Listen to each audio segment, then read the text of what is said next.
I'm Nisse, I'm an artist and musician from Berlin. And I do something like that.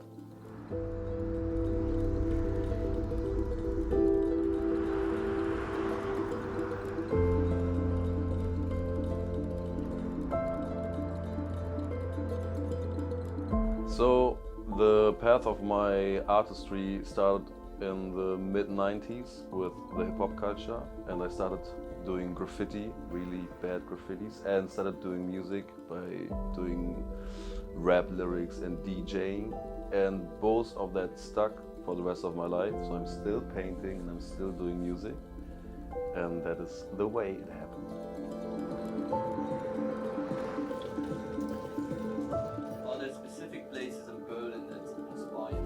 Yeah, of course there's one place that inspires me because of the history, so it's like the Berlin Wall.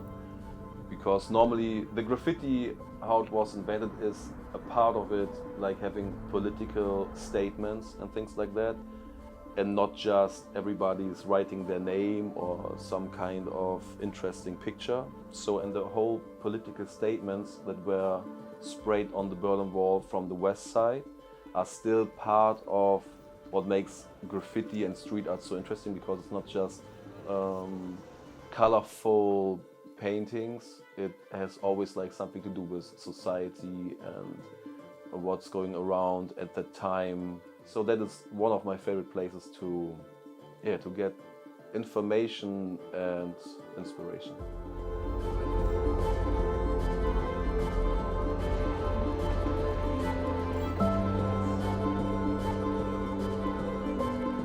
The city influences my art style with like everything that is happening now. So you have a lot of people who are buying parts of neighborhoods. So that is where a lot of graffiti and street art was there before. It's now cleaned up. So the scene, like the artist scene and the graffiti scene, searching for new places, and it never stops. So it's like endless and timeless, and there's just one. It's like a river that flows and flows, and you can just stand anywhere in the city at one point, and 2 weeks later something happened there in an inspirational or artist way. And I think that's really great to see a place that is constantly changing.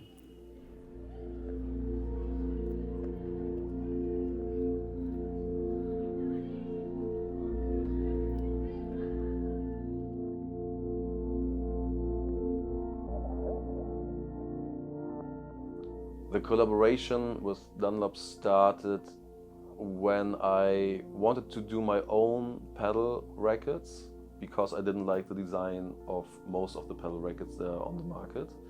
And like a little underground skateboard company, I wanted to know if I can buy 300 blank, like only black rackets from Dunlop.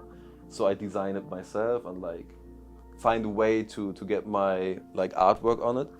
And then somebody who works at Dunlop asked me what it would look like, and I showed some pictures of my ideas, and then they said, "It's a great idea, let's talk about it."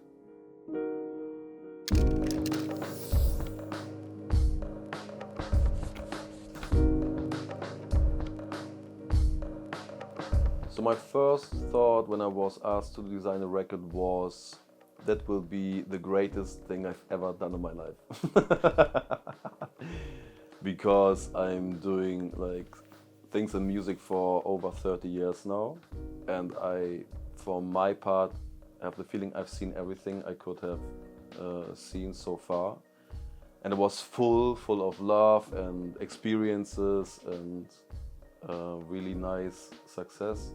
And then I was searching for something new, and that was like the perfect opportunity to go in a different direction and begin completely at zero. And that was such a big and prestigious company like Dunlop. They were already like the first ones who said, let's do it together, because I thought that needs 5 to 10 years until somebody is like happy to work with me on an idea like this. And there's a collaboration that has never been there before. So for me, it's mind-blowing.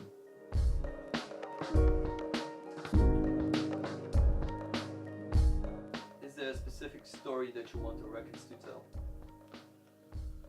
So there is kind of a specific story I want to tell with the racket. So it is a little bit inspired like through street art and the Berlin Wall and the style I'm doing anyways. So it was quite easy for me to get the first ideas, but to put it in that shape, in this kind of frame, it was a little bit difficult to pick the perfect pieces out of the paintings I painted. And then when I finally got the frames I wanted to use for it, I was really happy about it, but it was a little bit of a process to find that. And for me, the most important thing was I didn't want too many logos or information on the racket. It should have, or it should be like an art piece for itself. If you look at it, not too much should catch your attention besides of the colorful beds that they are now. And I'm pretty happy how they look. And I think it's, yeah, I'm out of words that this happened, and we can play with them and show to friends, and that they are now in the world for everybody.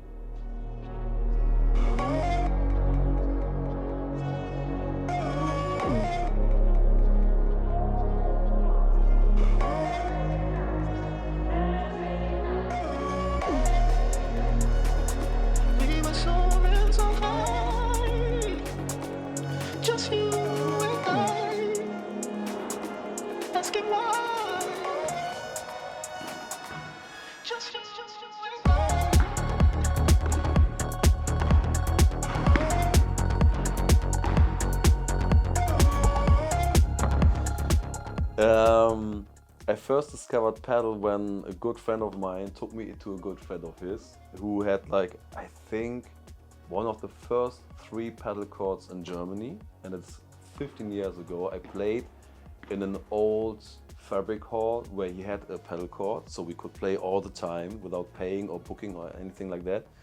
And I didn't know anything about it, and I really liked it, but then he moved away, and so did the court, and I didn't play for 10 years, and in 2020 I started again and play to this day, if I can, 1 to 3 times a week. But yeah, it was 15 years ago when I first discovered Padel for me.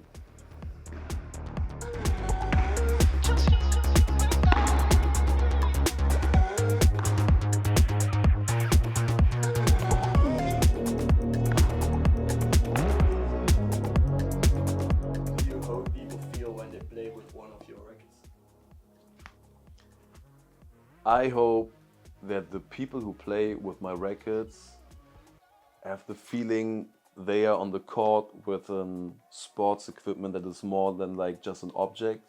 Like you have something really special with a lot of history, the history of my life, the history of everything that inspired the racket and the design. So like a companion. That's like the pedal racket for me. It's like something I really like to have in my car at any time, because I'd love if a friend calls and says, you want to play a spontaneous game, and I can go with it, and I'm just not grabbing something dead, like in dead objects, and something I had sweaty and exciting matches with, something that's part of me in that field. So I hope everybody gets this feeling with those rackets. And I already play the models and I really love them, so I hope that transfers to you if you are getting this racket and play with it.